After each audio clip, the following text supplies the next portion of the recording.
It's July 8th, 2005. This is the Veterans History Project, part of the Library of Congress and the Atlanta History Center effort to document veterans' accounts. We have with us today Ernest Loden, who is 90 years old. We're very fortunate to have you. And we have Tracy Terrell, who will help conduct the interview. He's a longtime friend of Mr. Loden's.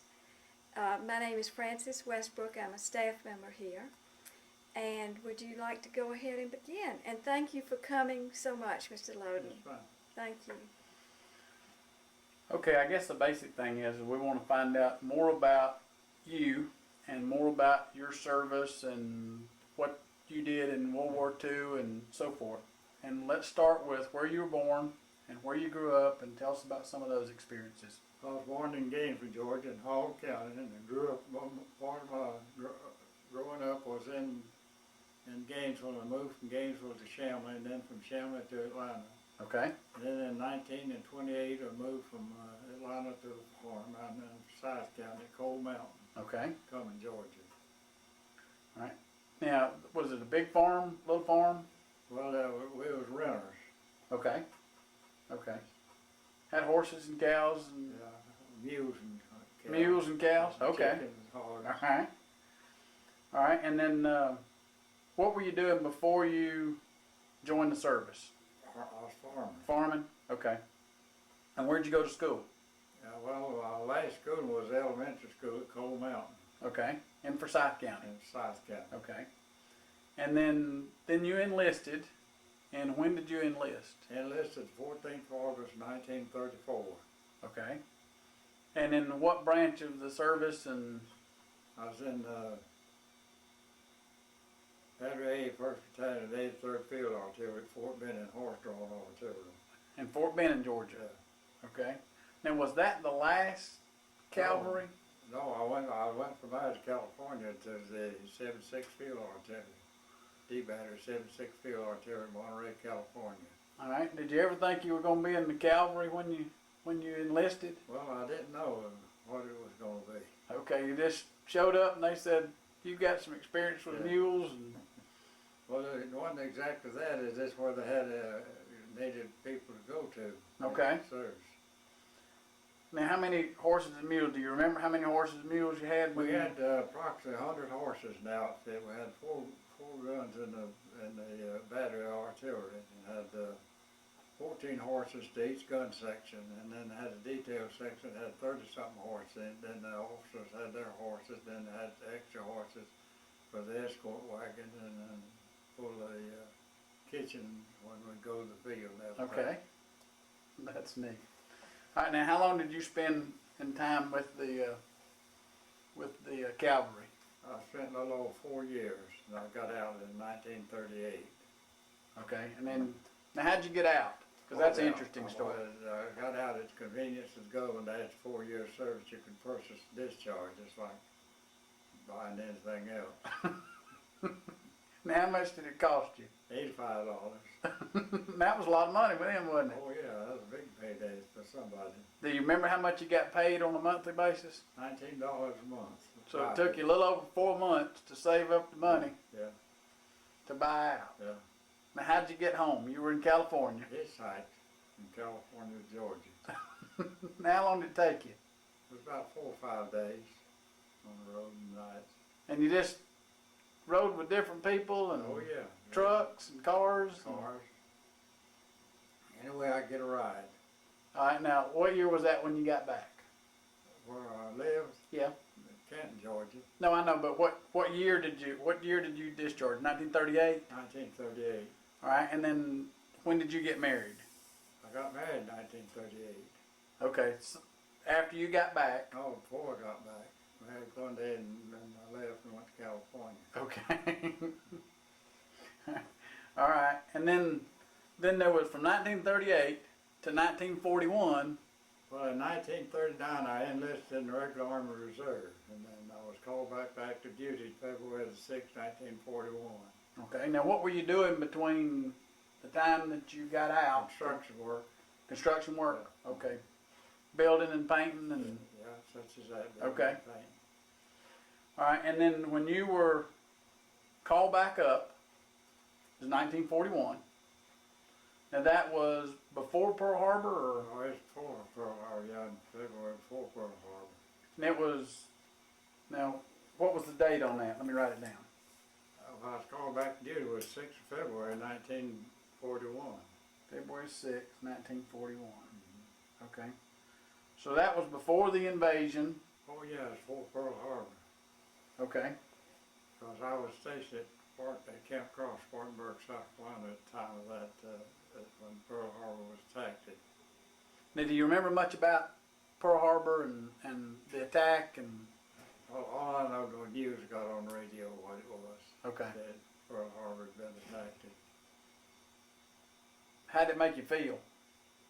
Well, I don't know. It's been so long ago I can't tell you what my feeling was, but it was the feeling that we was going to be at war automatically.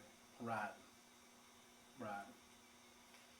All right, and then from 1941, when you were called back up, where did you start your service from that point?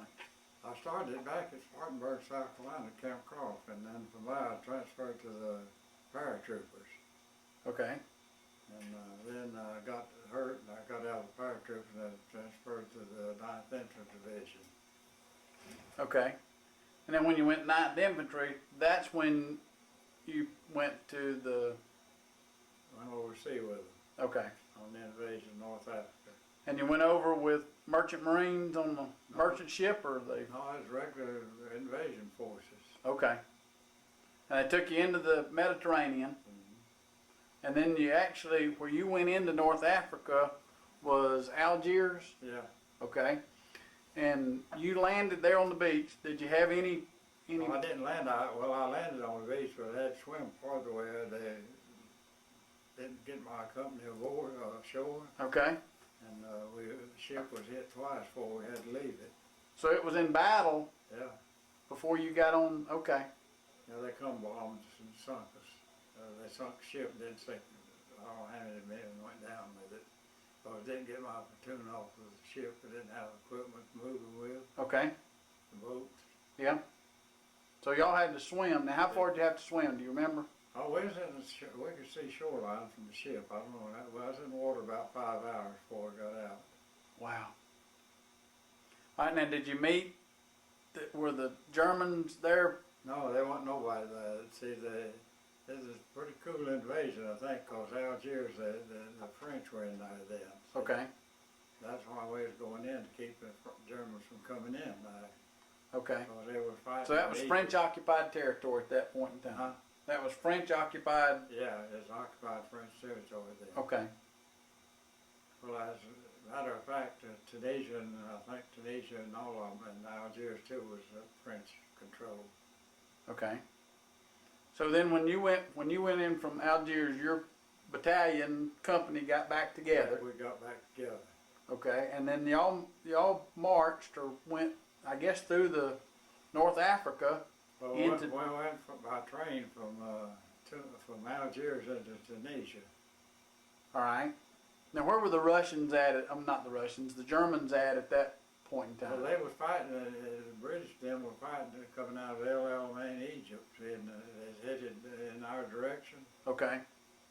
And we was there to counterattack them. I see. Okay. All right, and what day was? Do you remember the day that y'all landed at Algiers? It's on the 8th of November, 1941. I don't know how you remember all this.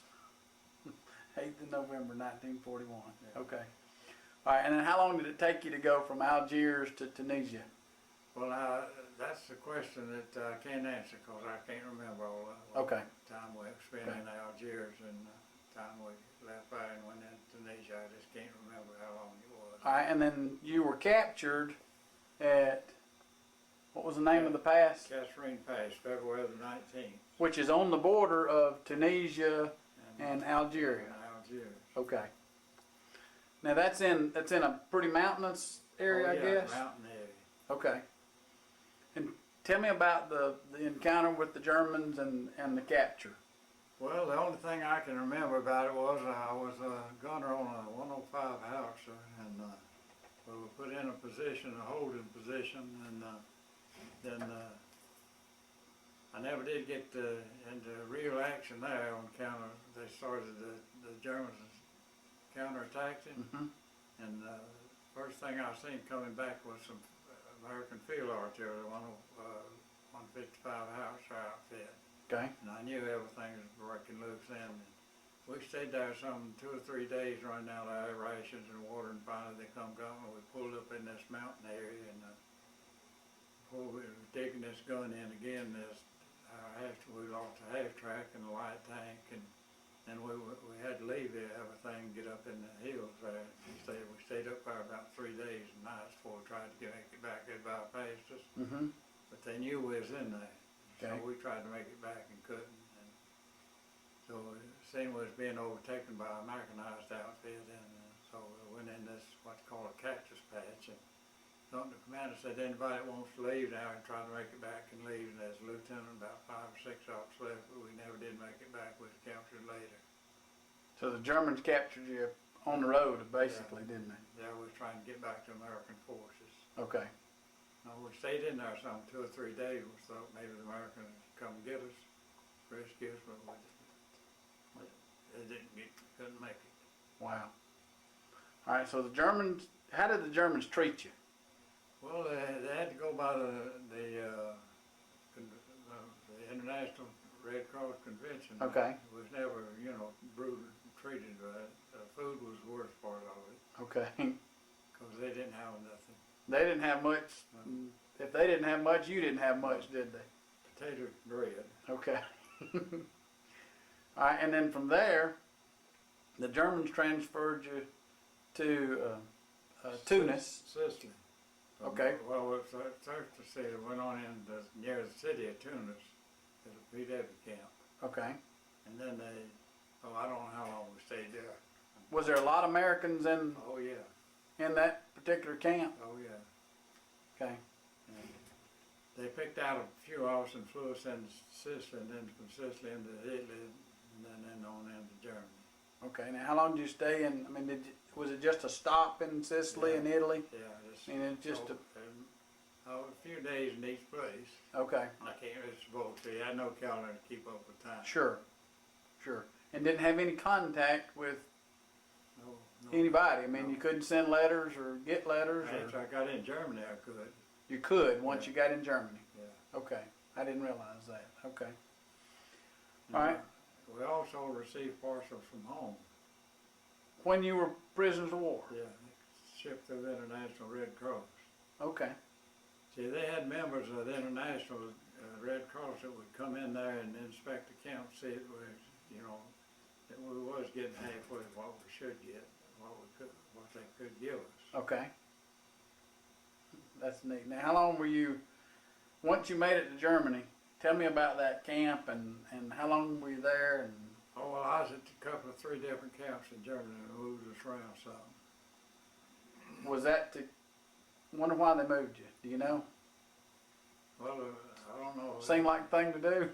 Seemed like it was the right thing for them to do to move us. Okay. Now, were you treated pretty fairly? Oh, yeah, we're treated pretty fairly. Just as far as, being treated as a prisoner. Now, what were your daily activities when you were in the prisoner of war camp? Well, just anything we could do to pass the time away. Did they have you on work details and things of that No, nature? I went on volunteered on one work detail to get more food. Okay. Worked on a farm, something, picking up potatoes and such as that. And they gave you preferential treatment if anybody volunteered to do Oh, that? yeah, they give us more food. Okay. Well, We that get more on the farm. that's true. That was a luxury, wasn't it? Oh, yeah. Now, when did you make it to Germany? Do you remember about when?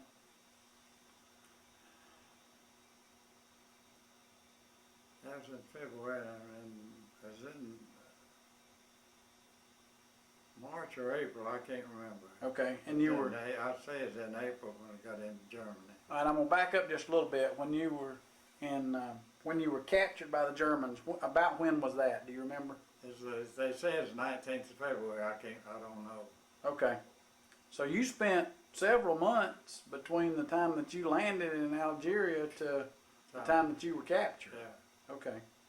Well, we went up to the front. I think we started moving up in December from Algiers into Tunisia. And Okay. we was moved from one place to another in Algeria. I can't remember the name of the little places. Right. You know, in a holding position. Did it take you? All right. So that would have been in February 1942. 43. 43. Excuse me. You're right. When you were in Germany. Got it. Okay.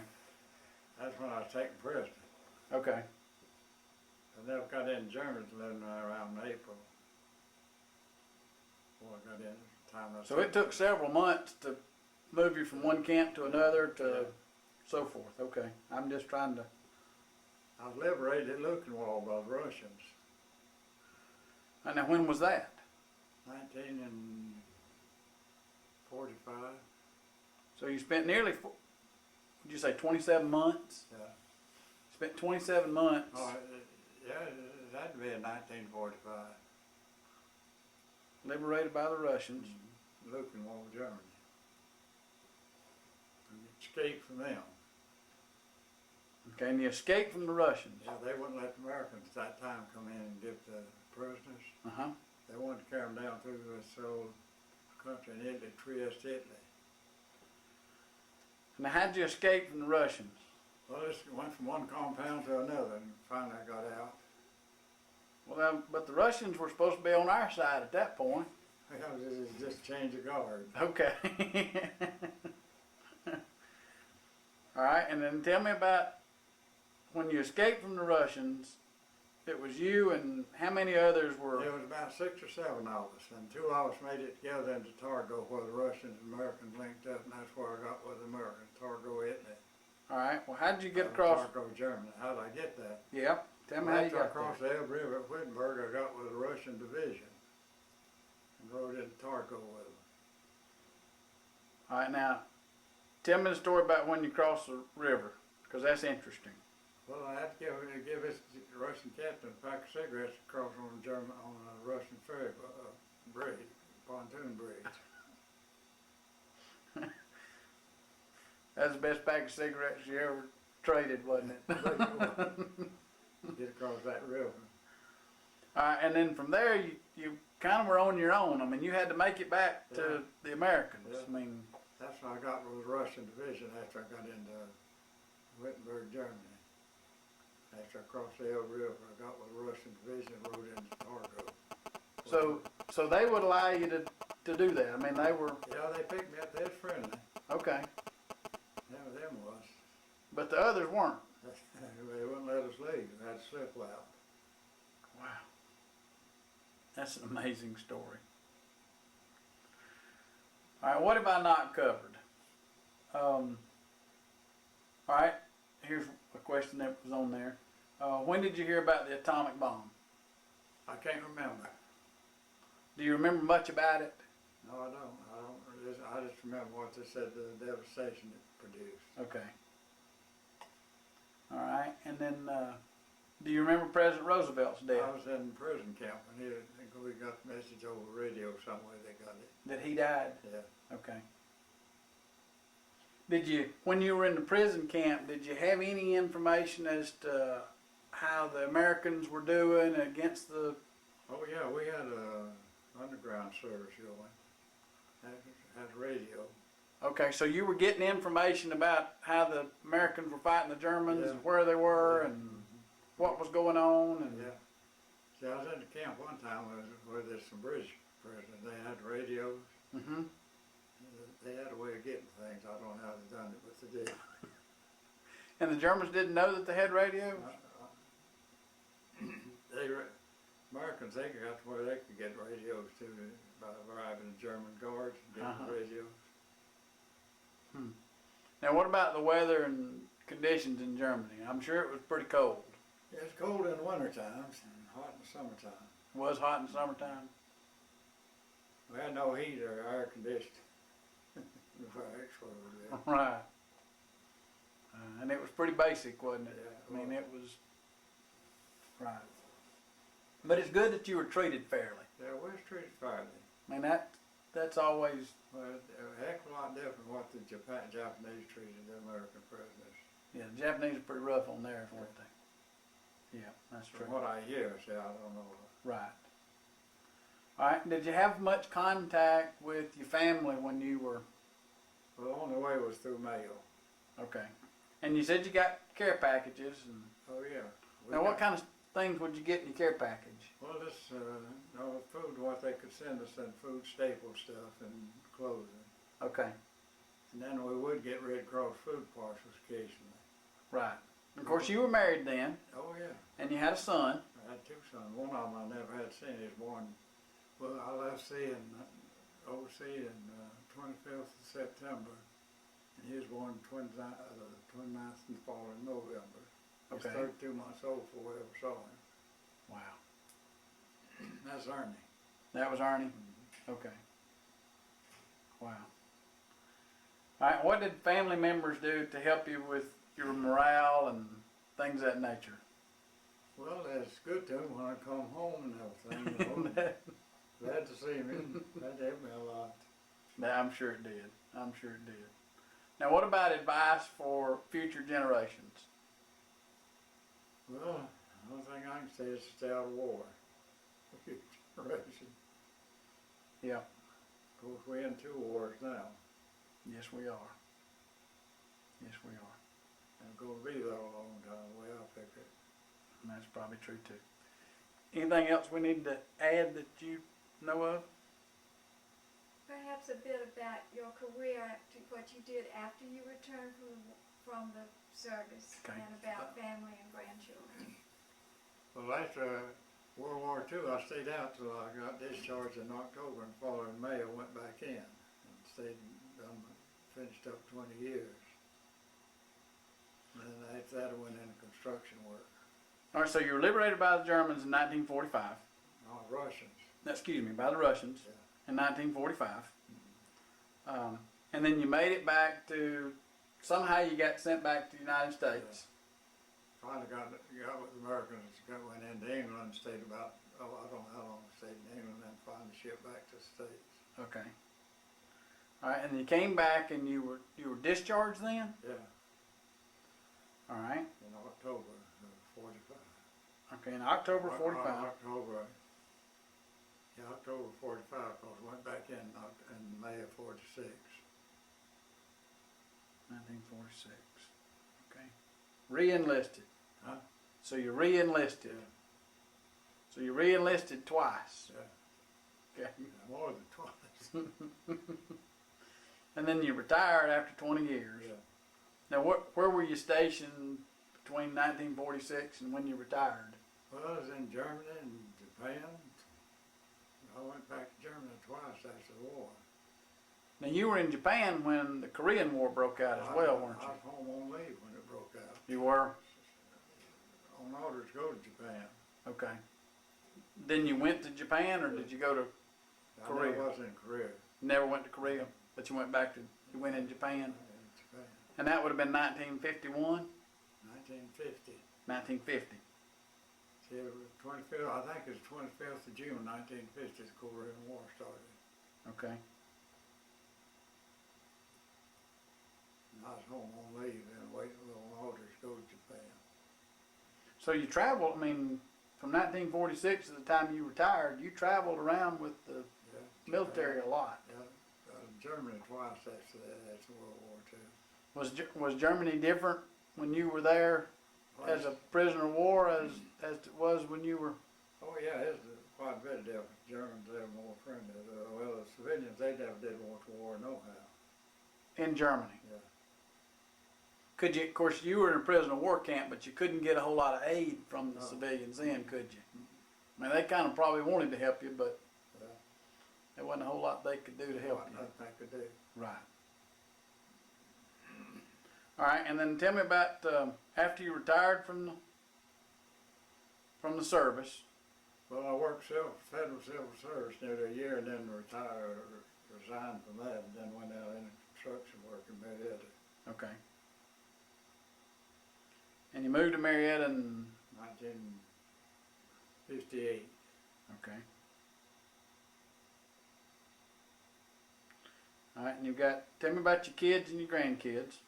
Well, I got 6 grandchildren and 10 great-grandchildren. Okay. Well, the 11th is on the way. 11th is on the way. Yeah, And you got 2 sons and a daughter. yeah, 2 sons Okay. and a daughter.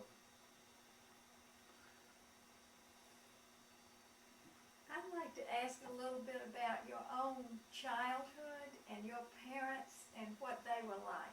Well, my father was a carpenter, and you might as well say he was in construction work too. And I grew up, part of my growing up was in Gainesville, Georgia, and then in Chamberlain, then Atlanta, and then moved to farm in 1928. And then 1934 I went into service. That farm went into service.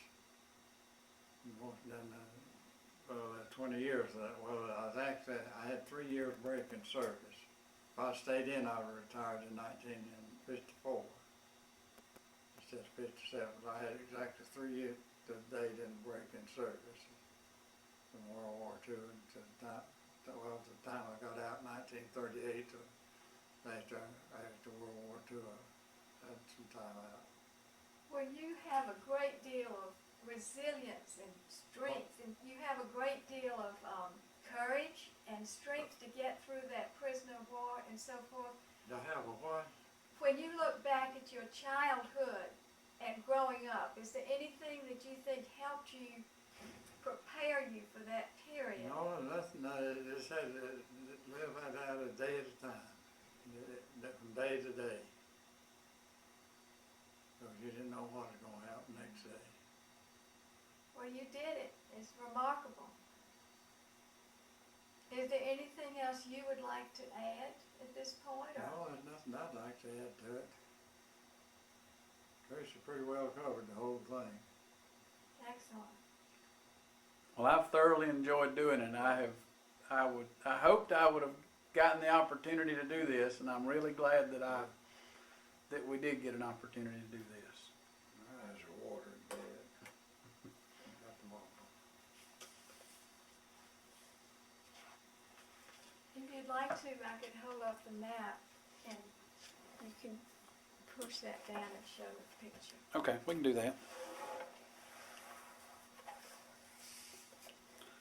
All right, I'm gonna. How do you change the? There it is. Or you could come here. I'm trying to get him and the. That's probably good. Okay. Well, we will. All right, Mr. Loden. You said that this is Algiers here, and you said when you landed, it was actually a little bit west. Yeah, it's a little west of it. A little bit west of here, Mm-hmm. and then you came across over into Tunisia. Tunisia. Now, I don't know, we didn't go direct to Kasserine Pass, because we was in Tunisia and then from one front to another. Okay, Just, at a holding position right. till the main battle started there. I don't know whether we was in combat or not, but everything was kept secret tight. Okay. And then Kasserine Pass is where you were actually captured and then transferred in Tunis, Yeah, and then to Sicily and Italy and yeah, on into Germany. yeah, Okay. And of course, this was Rommel's division. yeah. Now, who was the American commanders? Well, we had Patton at one time, then Clark, I think, was the next one. Okay. That's really interesting. Have you been back to Africa since you left? Do you want to go back? No, I don't know part of it. No part of Africa that I want. Well, thank you so much You're for welcome. coming today. We're deeply appreciative. Yes, So- ma'am. We were honored to do it. Thank you. And we hope you'll come back soon. Well, can't never tell how long I'll be around. Well, we want you to keep coming back here. And any other thoughts you would like to share, either of you? Nothing else I'd like to say or talk about. All right. Well, thank you again. You're welcome.